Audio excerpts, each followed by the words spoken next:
Dito ako ngayon sa ano, dito ko nagpalipas ng tanghali dito sa aming net cafe. Sinasamantala ko dahil napaka ano din yung hangin. Lalo ngayong December, sarap tumambay din eh. Sobrang hangin, sobrang lamig ng pakiramdam. At meron pang kape, may chocolate, may tambayan, kumbaga. Araw ngayon ng Lunes. At siyempre, araw ng trabaho, galing sa weekend. Iniwan ko lang sa Litsina, kasama yung kanyang taga-alaga. Nakaalis na ako, tanghali na. Hindi naman tanghali, siguro mga 7:15 ako na nakaalis dahil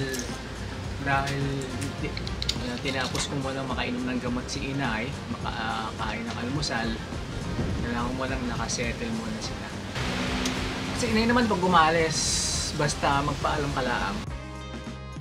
Paalam ka lang ng ayos. Maganda naman ang ang setup. Napasalamat ako sa Diyos sa palibago sa mga blessing, sa mga bagay-bagay na nangyayari ngayon, sa mga pinuprovide pa niya mga biyang mga kung ano-ano, maraming salamat.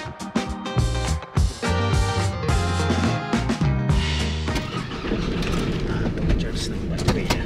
Hi! Good afternoon! Ito ang oras ng uwian ng mga empleyado. Kapatak ng alas 5, lahat ay gumogo. Pero siguro hindi lahat. Ako dadaan muna sa Pure Gold.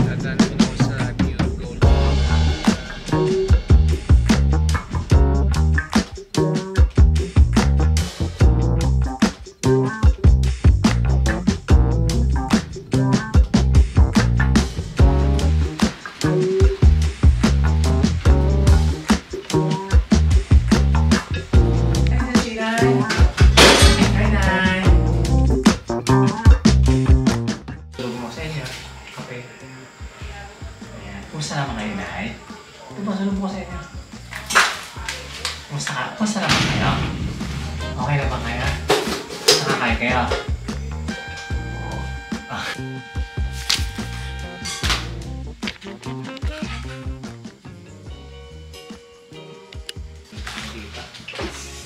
Anong oras yun, Nay? Nasa Ispasado. So, oras na ito ng pagkain ni Inay. Oras na rin ang pagkain namin. Talagang ginagawa ko ng paraan na dumating talaga sa oras para kasabay kong kumain si Inay. Para naman na ganahan si Inay kumain. Maraming makain si Inay. Siyempre, ito na rin na yung banding namin.